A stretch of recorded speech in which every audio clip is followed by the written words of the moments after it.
Hey gang, welcome to the Renaissance, our second unit. And like the first unit, the Renaissance is a brief review of World History 1.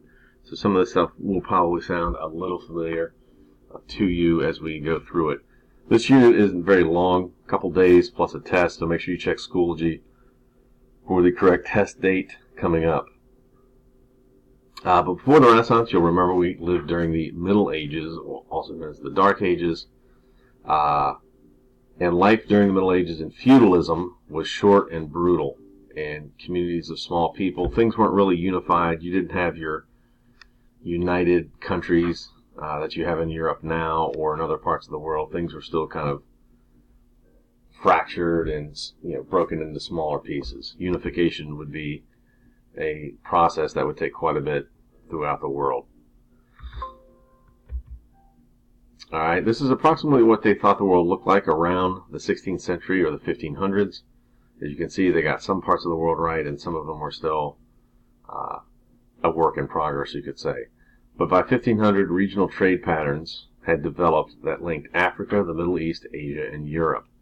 So everything was really starting to come together, especially through maritime travel, traveling on the water, etc. Some major trade routes. You got the Silk Road, which is over here.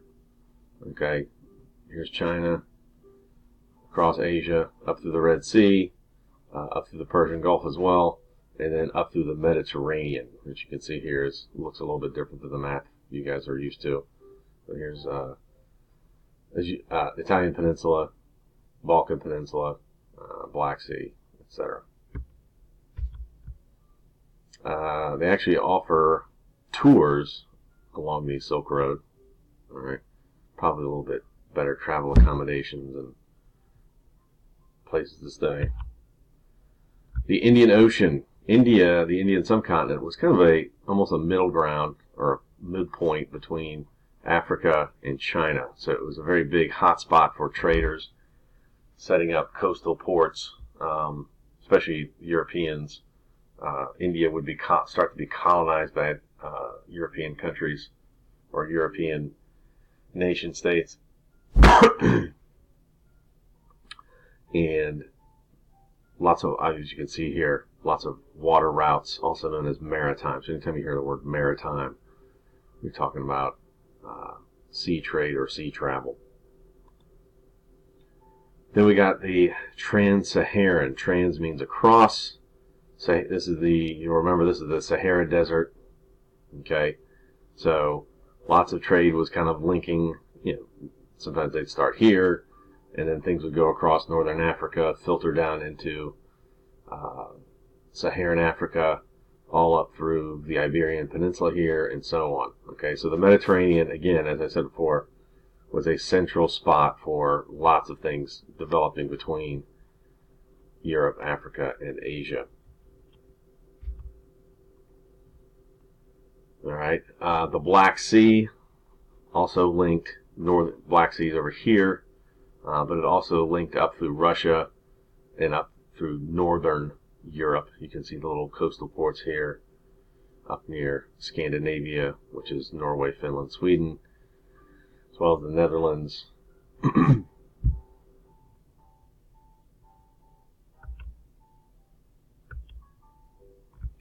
And then Europe was connected. Trade throughout Europe, all parts of Europe, was connected by sea and river trade, especially over here in the Western Europe. And you had a lot. You can see these rivers here, and these were, again, river trade and travel was pretty much it. Okay, railroads were a ways down the road before being developed. So river trade, connected lots of places that seas obviously could not reach to between northern Europe and the Black Sea. Between Western Europe. And then finally, we have the South China Sea, which is over here. Okay, which is another, again, you had all these chains of islands, which were sought after for controlling their markets, controlling their resources by the Europeans.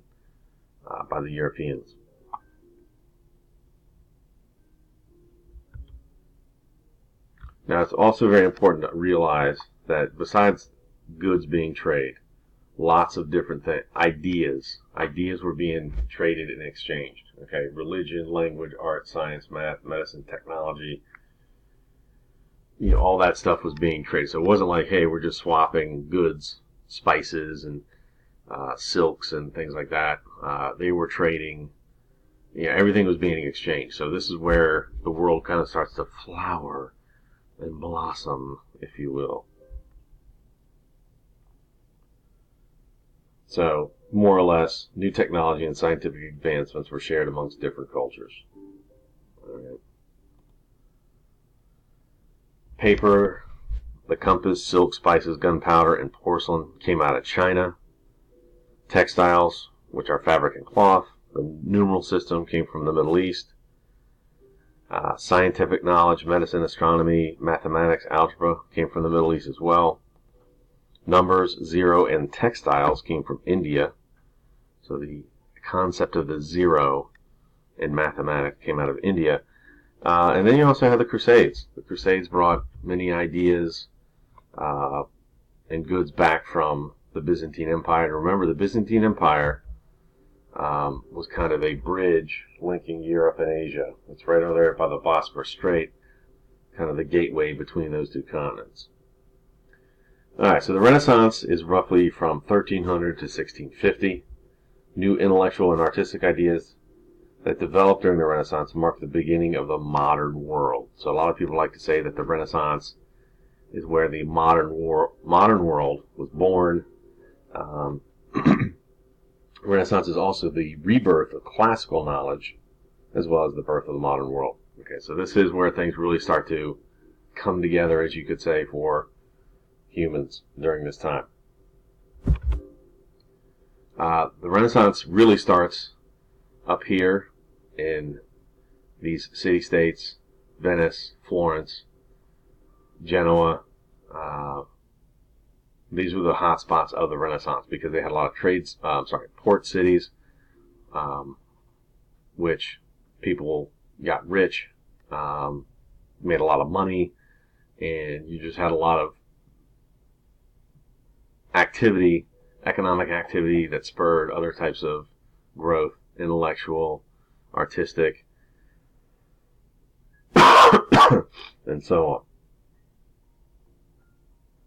And on this map here, it's a little fuzzy. My clicker here. So here's northern Italian city-states up to where all this cluster of red dots are. And then it gradually spreads out through France, which is right here. The German states up through here, also known as the Holy Roman Empire, and then across the English Channel to England. Okay, so it starts here and then spreads out slowly to the other parts of Western and Northern Europe. All right, a major idea that came out of the Renaissance was something called humanism. Okay, and humanism really helped change the way people thought. Learning spreads outside the confines of the church. It shifts from the mystical to humanity and the world. Humanists searched for manuscripts written in Greek and Latin. They wanted to understand how things work. They thought people should live a meaningful life with joy here on earth and not worry so much about the afterlife so much. Enjoy your time here. They definitely admired human achievement and believed humans can do good and control their own lives. So humanism was an idea where less emphasis on God, religion, and more of an emphasis on what you can do as a human, your potential and abilities. Okay, so that's a major point that you want to make sure you remember about this time period. Okay, again, when we talk about the Dark Ages, the Middle Ages, God, religion, the Christian church was a powerful force in Europe. And humanism kind of came along and kind of started to change that a little bit. It's not like it replaced religion or Christianity, but people started to think more along the lines of, what they wanted, what they could do in terms of their lives.